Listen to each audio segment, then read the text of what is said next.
Welcome to Living the Smarter Science of Slim, where we provide a scientifically proven lifestyle for long-term health and fat loss by eating more and exercising less, but smarter. Eat smarter, exercise smarter, live better. I am so ready for that. Hey everyone, Jonathan Bailor back with another bonus Smarter Science of Slim podcast. Today, very, very exciting show for you. We have a gentleman whose work I actually didn't realize, but whose work I've been enjoying for years and years and years, and am enjoying acutely right now because he recently released in the U.S. a brand new book called The Art of Thinking Clearly, which is absolutely fantastic. And he's going to share with us some techniques we can use to enhance the clarity with which we think. And he is none other than the Rolf Dobelli, who is just a man to live up to. Let's say that. He's got MBA, PhD. He's a best-selling writer and entrepreneur. He's the founder of Zurich Minds, which is a community for some of the world's most famed and distinguished thinkers, scientists, and entrepreneurs. He also co-founded Get Abstract, which is an awesome service that summarizes books in a really easy-to-digest format that I've enjoyed for years. And he's a sailor and a pilot. So, Rolf, what don't you do? Well, that's pretty much all I do. So the rest I don't do. So I don't do mountain climbing, although I live in Switzerland and I'm surrounded by beautiful mountains. I'm not into extreme sports or anything. I'm actually just a very calm guy. Well, it sounds like you're also into thinking clearly, if I am accurate in that. Well, I plan on thinking clearly. That was my wish when I wrote the book. I actually started making notes for myself, and this then turned into a column, newspaper column in several countries, and then into a book. But it was my personal project to try to mitigate these thinking errors. But I can tell you, I still make some, hopefully less frequently than before, hopefully with less damage than before, but I still, from time to time make thinking errors. This is because they're so deeply ingrained in our brains that it's hard to get rid of those. So I've identified, so folks, I am really personally enjoying Rolf's book, which is called The Art of Thinking Clearly, and it's a wonderful format. He's got 99 short chapters, each of which identifies one of these thinking errors. And I got to tell you, obviously we talk about eating smarter, exercising smarter, empowering others, and living better here on the show. And when it comes to eating and exercise specifically, there's so much confusion. And what I've observed and what Rolf's book really shines a light on indirectly is so much of that is simply due to thinking errors in the way information is presented to us and the way sometimes we may digest information. So I was hoping in today's show, Rolf, we could go through 5 of your 99 thinking errors, have you explain them, and then see how they may influence the eating and exercise realm. Sure. Beautiful. All right. Well, the first one, which you start off the book with it. It's the second one in the book, and it's titled, Does Harvard Make You Smarter? Swimmer's Body Illusion. Can you tell us a little bit about this thinking error? Yeah, that's actually a story that I have from my friend Nassim Taleb, and I have a lot of ideas from him on how to avoid thinking errors. But the story goes as follows. You go and he wanted to lose some weight, so he looked at tennis players, and this is so upper class thing, and the joggers or extreme joggers, they don't look happy. So he's finally settled on swimmers because he liked how they look. You look at professional swimmers and they have this wonderful body, and that's a goal to aspire to. So he goes and trains and goes swimming a couple of times a week. And he realizes that this is a thinking error. It's not because they train, they have these beautiful bodies, but they have these great bodies. That they're great swimmers because they're built that way. So it has a huge genetic component in there. So it's actually a selection criteria and not a result of training. And the same thing goes with schools or business schools or universities. So, for example, the question is, does Harvard make you smarter? It could be, but it could not be. It could just be the case that Harvard is a great selection criteria, a great selection machine. They take the best students. No matter what they do, eventually they will turn out to be successful people. Most of them will turn out successful people, whether they will go to Harvard or not. But looking back, we then project into them that it was Harvard that made the difference. So you have to be very careful between a selection criteria and the result of something. Rolf, this is such a critical one. I cannot tell you when we think about our health, because so many times, Rolf, I hear things like, well, I see runners and runners seem to be slender, therefore running makes you slender, when what you're saying here is, or maybe it's that slender people are more likely to run because if you're morbidly obese, running is quite painful. Exactly. That's exactly it. So for in many positive effects that you have, beauty or being slim or being successful or being, very nice or very nasty person for that matter, it just could be a selection criteria. It just could be a selection process and not the result of doing something. And please, folks, please keep this in mind, because so often people attempt to deceive us. A great example of this is any infomercial you see for these workout gadgets, right? They're trying to imply that because they use this workout gadget, they look a certain way, when in reality, it's the type of people who look that way often spend a lot of money on workout gadgets. So again, it's flipping it around. It's like saying that basketball makes people tall rather than saying that tall people tend to play basketball more. And it's a very, very important distinction, right, Rolf? Absolutely. Absolutely. And we always fall into it. The media falls into it. And it's actually hard to find out what the truth is. So, you would have to do a study with taking people randomly and letting them jog for a year and then see the effect. And of course, these studies are very expensive to do, and nobody really has time to do them.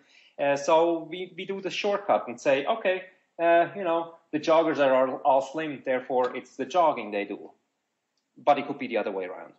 Absolutely, absolutely. Well, let's move on to number 2, which is actually number 4 in the book. Another one that I just love, and that is, if 50 million people say something foolish, it's still foolish.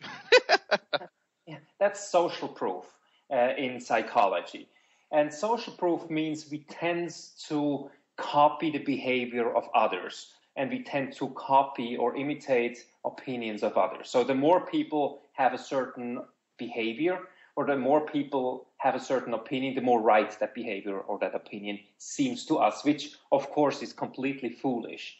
But in the stock market, you see this, everybody buys gold, everybody sells gold, everybody buys .coms and everybody sells .coms at the same time. So following the crowd, following the other people is a sure way of losing money, for example, in the stock market or in business. So following the crowd was a great behavior when we were hunter-gatherers. If you go back into our evolutionary history, we've been on the planet the way we kind of look, the kind of we are built for about 200, 300,000 years. Not much change since then bodily. But we've been living in a completely different environment, very primitive environment, hunters-gatherers, 50 people. So let's assume you are out there hunting with your buddies, with your 5 buddies that you have. And all of a sudden you hear something in the bush and your friends just dash away. They run away. What do? You stand there and think independently. If this animal is maybe just looking scary, but it could be a great protein source. No, you follow those guys. So those people who thought independently probably ended up in the stomach of that animal and out of the gene pool.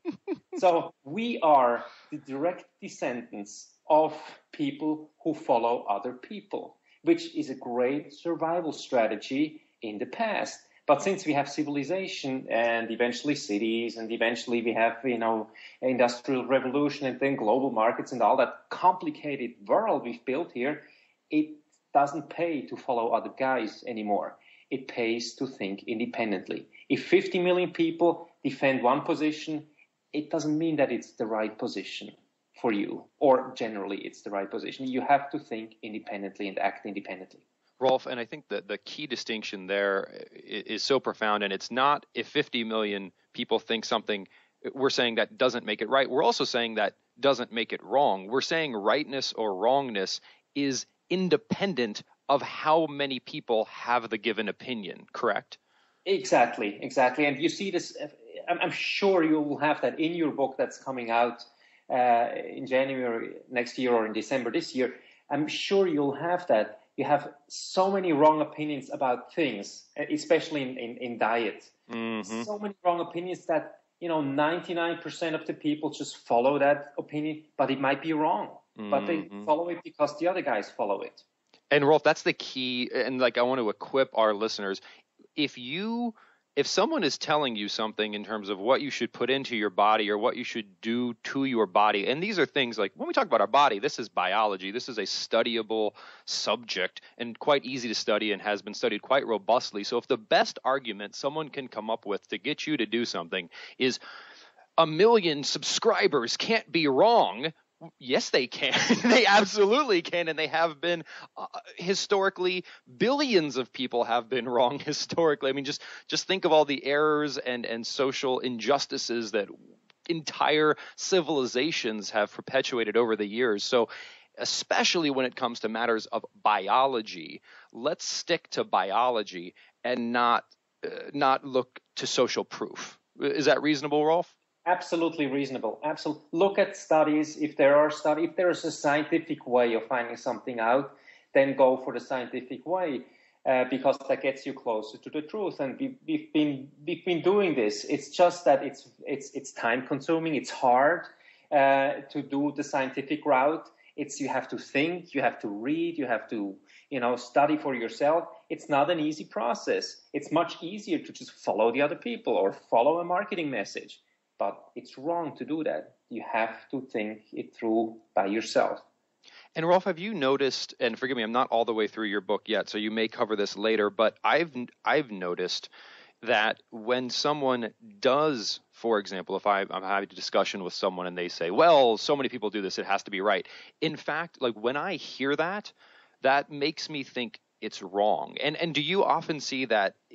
Is it, if someone appeals to one of these logical fallacies, is that a good sign that we should run the other direction? Because if they were actually right, they wouldn't use these. Does that make any sense? Yeah, it makes sense. You hear that a lot with business idea. So somebody comes up with a great business idea or whatever business idea, just neutral a business idea, and then the argument comes. Well, if this if this were the case, then somebody would be doing it. A company would have that product, or somebody would be providing this. But with that, we would still be in the Stone Age with that attitude. So if you hear that argument, if it would be that way, then everybody would do it or nobody would do it. That argument doesn't count. It's not an argument. So run the other way. I love it. Well, talking about thinking independently and not just doing what other people do, it sounds like we also need to watch out for, and this is chapter 9 in your book, not just blindly bowing to authority or the authority bias. Yes, that's a tough one because authorities, we're always surrounded by authorities.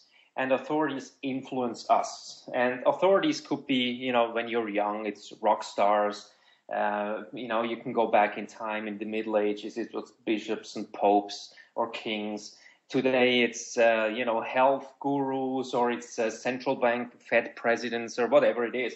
Whenever I have a checklist, whenever I'm, about to make a big decision, I have a checklist. And one point on my checklist is, am I in the presence of an authority right now? If that's the case, I'm not taking a decision. Then I'm asking myself first, how is that person influencing me? And then I go on making a decision. Because in the presence of authorities, and these could be doctors, these could be, with the white coat, we tend to not think clearly. We then tend to just take their opinion. We have such an authority problem. When a doctor, for example, with his white lab coat, or a professor says something, we just don't think independently anymore. We just believe these people, and you have to fight that tendency.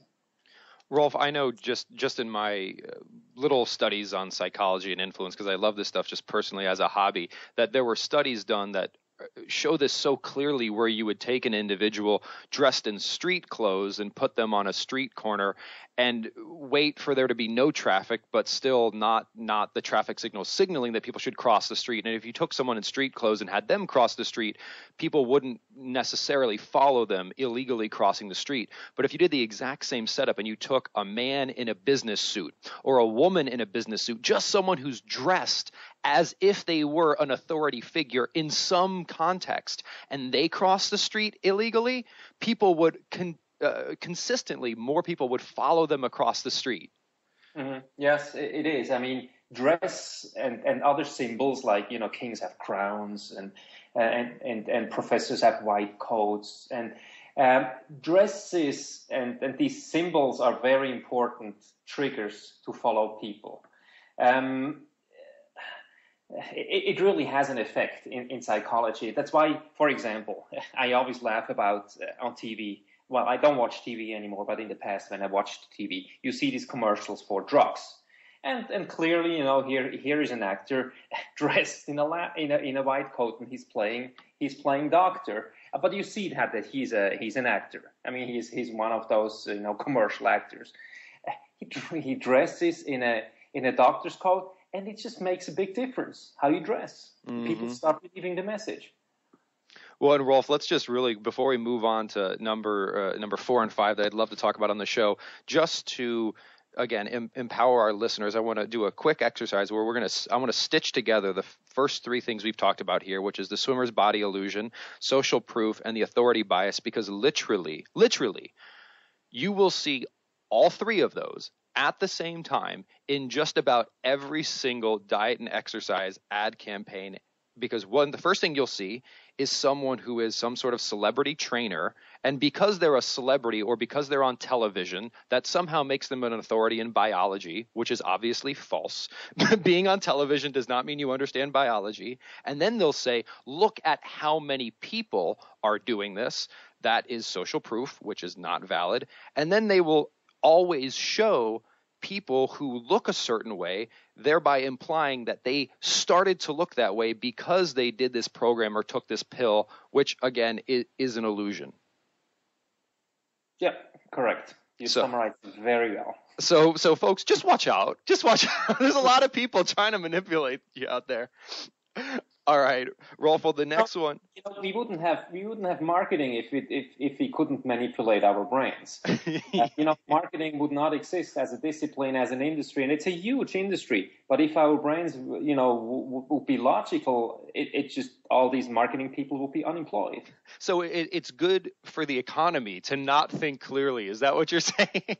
No. I think they'd rather invent stuff than doing marketing. I have a problem whenever a product needs marketing to sell. It really something is deeply false with the product if you need a marketing machine behind it.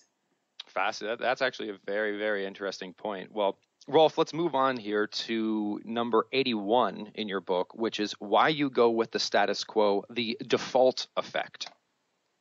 Yeah, that's another one of those 99 effects that our brain has. We have a hard time changing opinions. If we are not sure, and especially the more information than we have, the more confused we are, we tend to stick with what we're already doing. It's the easiest solution to do. Changing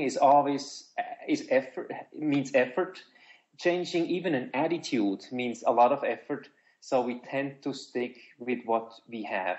And if 2 options are presented to you, one is a default and one is you have to change a little bit something, even just make a check mark on an internet page to get something a little bit different, we tend to stay with what the default setting is. And the status quo, for the most part, is our default setting. We tend not to change. And Rolf, this to me is a very insidious issue, because what I find, and it emotion, clearly we're not purely rational beings, as we've talked about. Emotion plays a huge role in our thinking, good or bad. That is the reality, because there's a very simple logical statement, which is Einstein said, insanity is by definition is doing the same thing over and over again and expecting different results. But that is really this default effect. We often just default to continue to do what we're doing. But if we're dissatisfied with that and what we do next is the same thing, it cannot possibly result in something different. If we want a different result, we have to take a different approach. But it sounds like because of the default effect, we generally don't. Yeah, that is correct. We generally don't. It takes a lot of motivation to change action or to change behavior, even to change attitude. And we tend to just be lazy in a totally normal sense. Once we are used to a certain way of thinking, once we are used to a certain behavior, we tend to stick with it. And the older you get, the harder it is to change, because our neurons, the stuff in our brain, is just linked up in a certain way because we've been doing it over and over and over. It's like when you start play piano. When you start play piano, then your neural connections are pretty new for that piece of music, so you have to really train yourself and you have to get it in. But once when you play piano, the same piece over and over, eventually you don't have to think anymore. It just comes automatic because the neural connections are built that way that you don't have to actively think anymore. You just play the piece. And the same thing happens as with any type of behavior that you repeat on and on and on. It just gets very strong and it's hard to change. And the more you do it, the harder it gets to change. Rolf, one thing I'm very curious to get your thoughts on is when we take this, the default effect, and we combine it with cognitive dissonance and maybe even some other factors, we end up in an interesting state. Let me give you a concrete example. If I am an authority figure, in quotations, and I've gone out and I've said eating this way X, you should eat a diet consisting of X, and I say that in a public forum, and I say that with all confidence. And it turns out that over the next 30 to 40 years, billions of dollars of research fail to prove that that is correct, and in fact provide quite compelling evidence that it is incorrect. So it's easier to keep doing what I've already done as a quote unquote authority figure. I've already put my neck on the line saying that this is correct. So if I contradict myself, what's going to happen? So often we sometimes hear people continuing to perpetuate these things, which research has shown is basically false. Is it possible when we combine all those effects how does a person, or can we even expect a person to change their mind at that point? Yeah, but that has to do not with a cognitive error, that has to do with a status thing. So once you've invested so much energy into an idea and a brand, and all of a sudden it gets proven wrong, then you stick to it just not to lose status. Because once you admit that you've been wrong for 40 years, you will lose your credibility immediately. You're nobody. You're not getting any invitation to talks. Forget writing a book, publishing a book. You're just done. So then it's actually for you a better strategy to just stick to your guns, even if it's wrong, just to keep your status a couple of years going. And you see this a lot in science. You have science programs where people have invested a lot of energy and money and time and part of their, a lot of vested interest. And these projects continue to get funded, although it's proven that, there's nothing coming out of that research.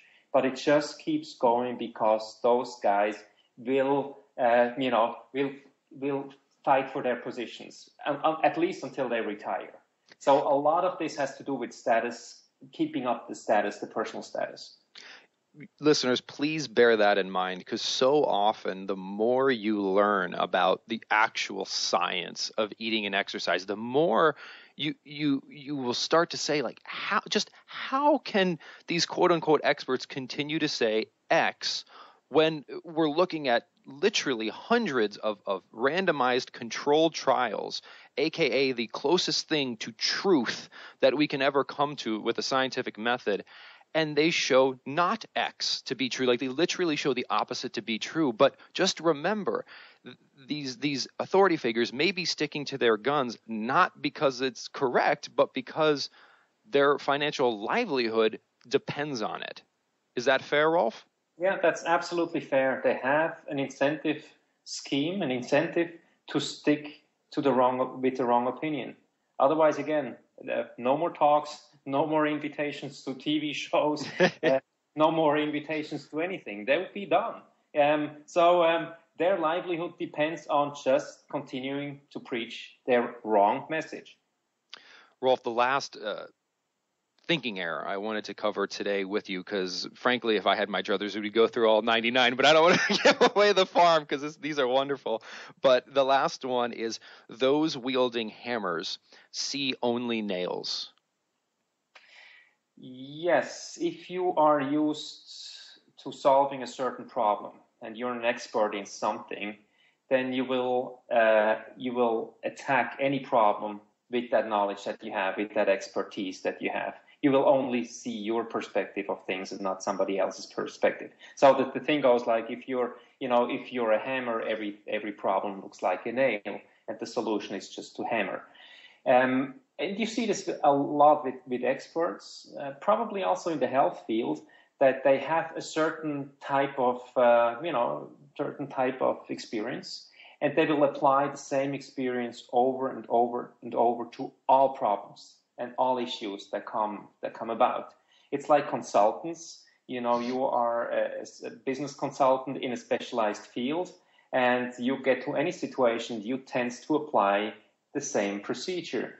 Doctors do that too. If you are, let's say you're a surgeon of a certain type, you will tend to do surgery. Although another way of treating the patient would make more sense probably, but you tend to go with surgery because you're a surgeon. Certainly, you illuminate 99 errors in thinking in your book. But what can we do to help, aside from understanding these? What can we help our minds? How do we think more clearly? How do we do this day to day besides just understanding the errors themselves?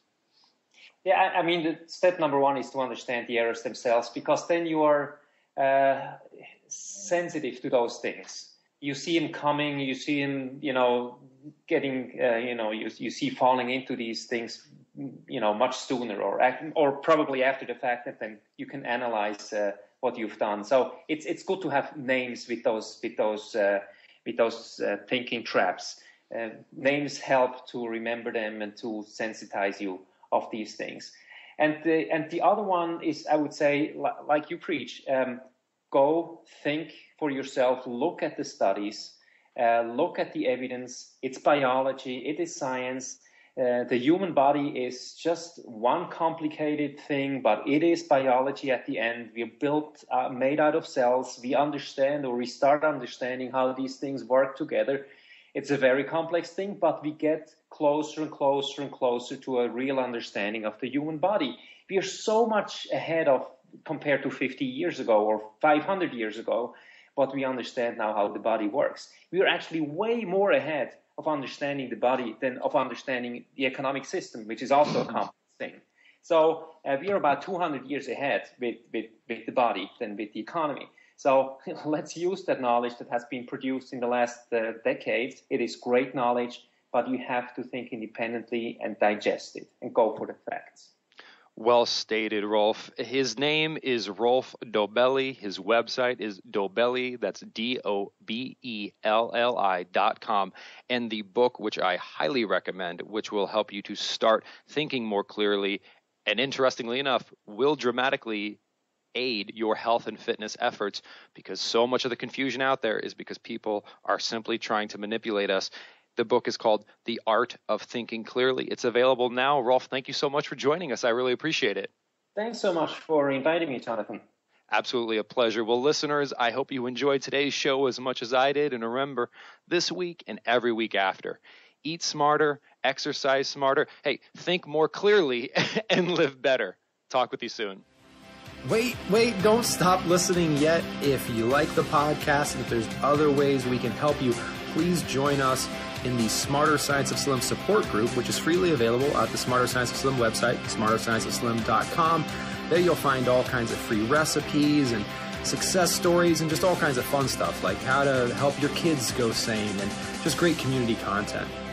And just one last thing before you go, if you wouldn't mind heading over to iTunes and up onto Amazon.com and leaving us a review, and then going over to Facebook and liking us, we would hugely appreciate it.